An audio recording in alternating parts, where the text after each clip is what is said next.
حضرت عمر گزر رہے، فجر کی نماز کے بعد 2 گلیاں رہ گئی ہیں، آج پورا نہیں ہو سکا آپ کا دورہ جو رات کو نقاب پہن کے 2 گلیاں رہ گئی تو نقاب اوڑھ کے ہی فجر کے بعد نکل گئے۔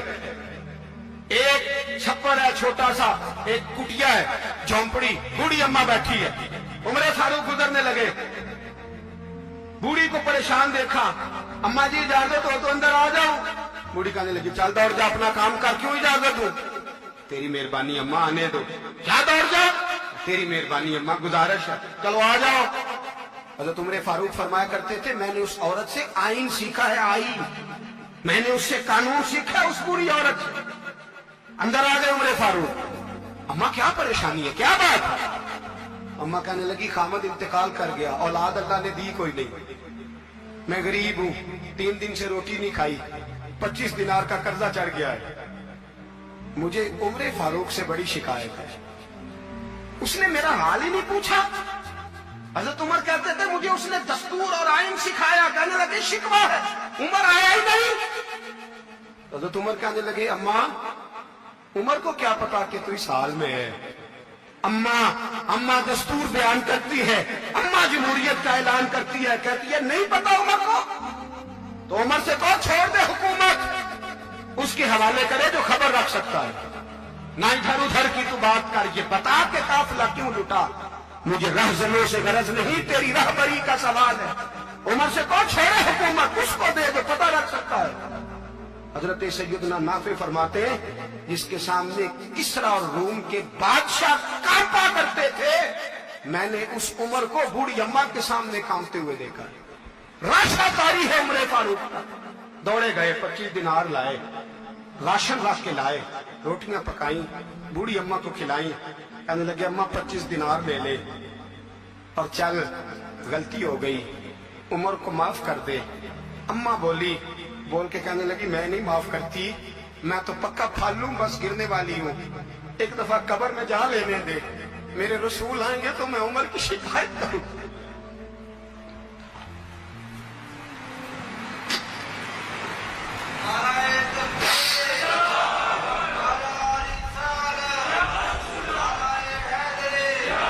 فرمایا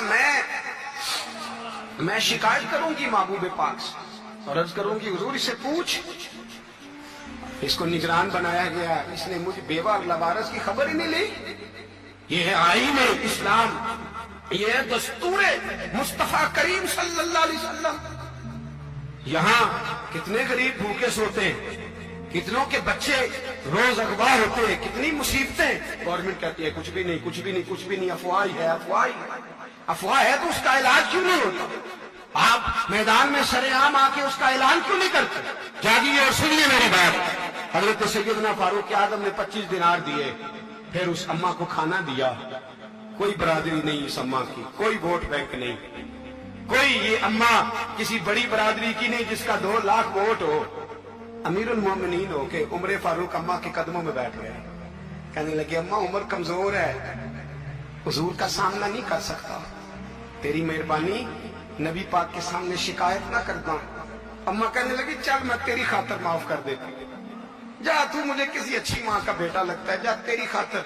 کہنے لگے چل پھر مجھے لکھ کے دے، کہنے لگی میں تو ان پڑھ ہوں، تو لکھ دے میں دستخط کر دے۔ حضرت عمر نے لکھا، ایک بوڑھی اماں کو شکایت تھی خطاب کے بیٹے عمر سے، اور پھر وہ معاف ہو گئی۔ اماں کہتی ہے میں نے اللہ کی رضا کے لیے معاف، یہ دستخط کر دو۔